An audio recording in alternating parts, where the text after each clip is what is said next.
My name is Jahbul Alam. I am from Memorial University, Canada. In this lecture, I am going to illustrate finite difference approximation of derivatives.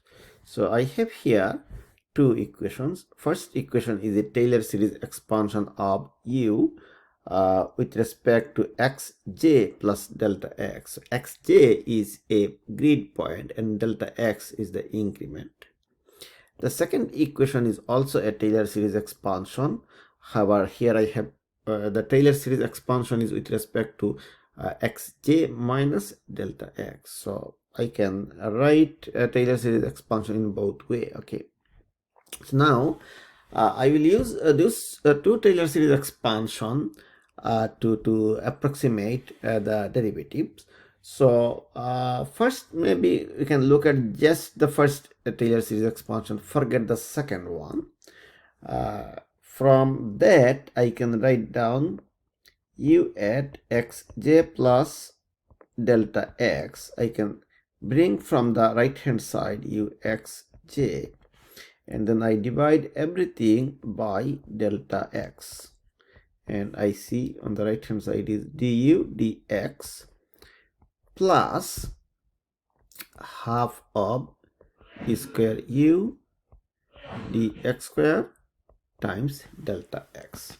Now what I'm going to do is that I'm going to simplify this little bit. So I'm going to write j plus 1 minus uj. So I change the notation. So xj plus delta x. So xj is the grid point, xj plus delta x is the next grid point. So it's j plus 1. And on the right hand side, you will make a mistake. So I'll just write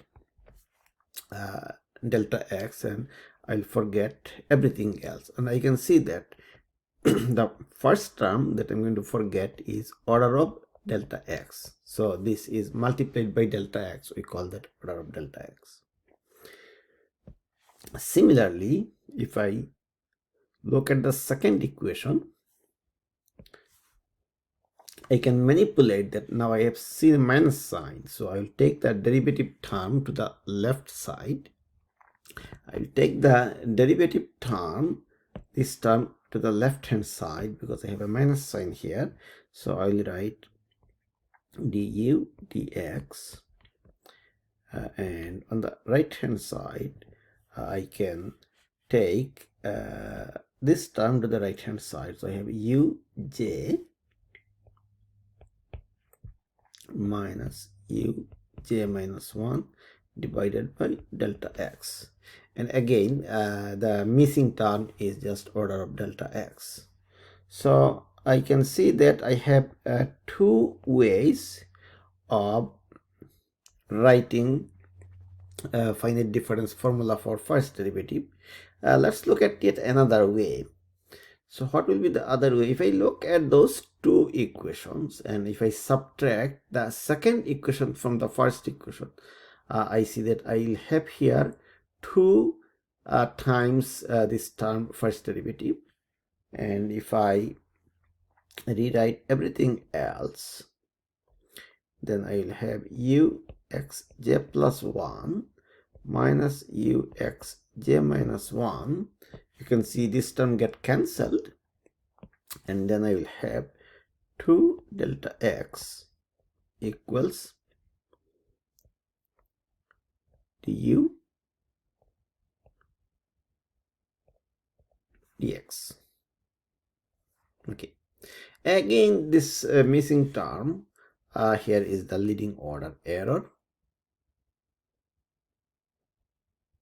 and this time I'll see that this term get cancelled. So the next term here is the minus sign. So this is a delta x cube term, delta x cube term. When I divide by delta x, that will be delta x square.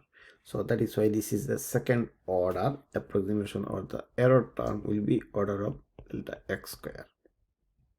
Okay, so I'm not going to focus much about the order of accuracy, rather to see how we can look at the finite difference formula without memorizing the formulas, just because we know that Taylor series expansion. So that is what something we'll be looking at. So now, okay, now I'm going to look at in a little different way. So I have this Taylor series expansion with plus delta x, Taylor series expansion with minus delta x, and this time I'm going to add those two equations. So if I add those two equations, I see that this first derivative term get cancelled and I have the second derivative term.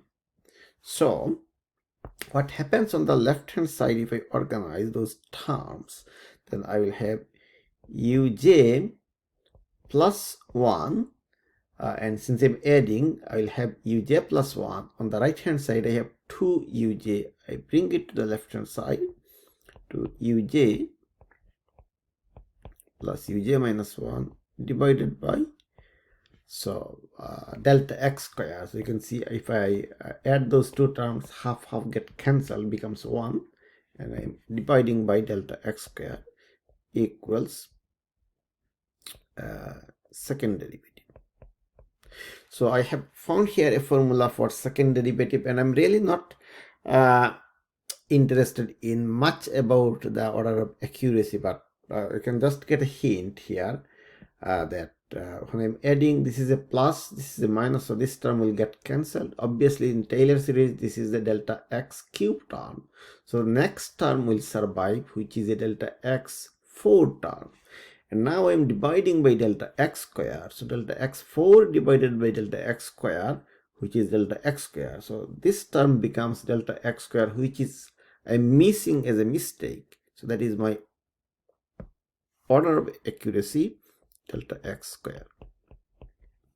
Okay, so the objective of this lecture is to think about Taylor series expansion, and based on the Taylor series expansion, we can think of the finite difference approximation for first derivative in one way, two way, or three way. So which way we want to take, it is just, it comes from the application, so we are not much worried about to find the rule of thumb which one to be used, and there will be some options, this or that. And for the second derivative term, I have this formula, and again we do not memorize the formula. We know Taylor series expansion. We can think of Taylor series expansion on a grid point by incrementing to the right or by incrementing to the left, and then we can see the first derivative, manipulate that to get the finite difference approximation. Thank you very much.